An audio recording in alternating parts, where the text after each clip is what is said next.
The bird family is also dedicated to improving the lives of the community. For example, Charles Sumner Bird Jr., so this is Anna and Charles' son, he headed up the Civic Improvement Committee, and this committee happened to invite a gentleman by the name of John Nolan to come speak. And John Nolan was trained as a landscape architect under Olmsted, but he became a city planner, a town planner, and that was a whole new field. And he became a pioneer in this field. And he believed that you could design spaces, especially in industrial communities like Walpole, you could design spaces that incorporated his knowledge of landscape architecture to create spaces that improved the lives of the people that lived there. And that really spoke to the birds' hearts, right? They want to improve the lives of their employees and the community. So they are fast friends. In fact, Anna, this is a tangent, sorry, I'll be quick. But Anna gets all the students in Norfolk County to do an essay contest planning a town of the future. There were like over 8,000 essays that were submitted for that. All right, back on topic. Yeah, so anyhow, they're fast friends, and Nolan goes on to work on many projects here in Walpole for the municipality, but also for the bird family specifically. Nolan, in his career, spends some of his time in England. This is before he came to Walpole.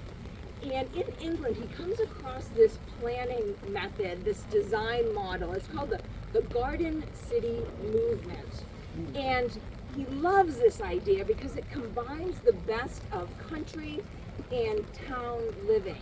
So you have these wonderful green spaces, these natural spaces that you would find in the country, combined with all these wonderful, conveniences you have in town life.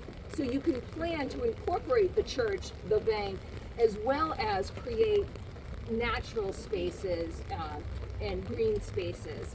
And where we're standing now was going to be the first garden city development in the United States. It was going to be called the Neponset Garden Village. And it incorporated lots of green spaces and park and a lot of housing for employees of the bird company. In fact, it had a park called Francis William, but it was for the father of Charles Sumner instead of his son. A tangent again. So, but things changed. The costs increase, the economy changes, and then there's the absolute tragic loss of Francis William. And this changes the birds' idea and to use this land instead as a memorial park in memory of their son.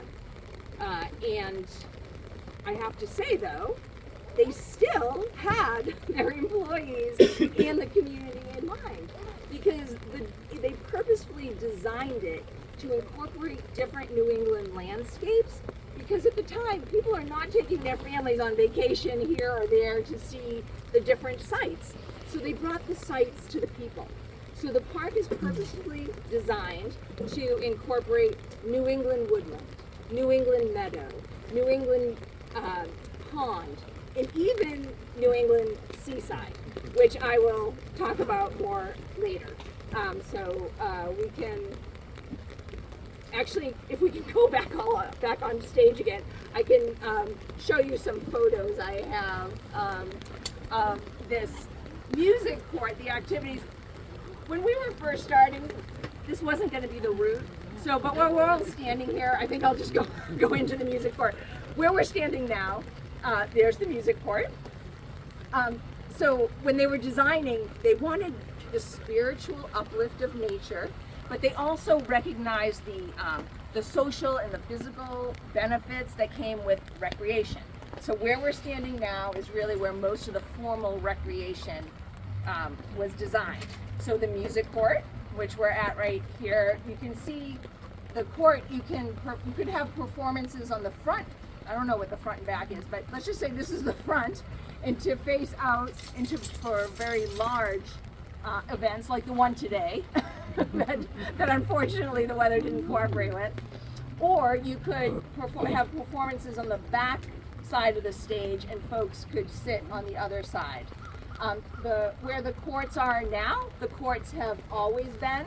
The uses have changed over time, but you know, you can still play tennis like you could 100 years ago.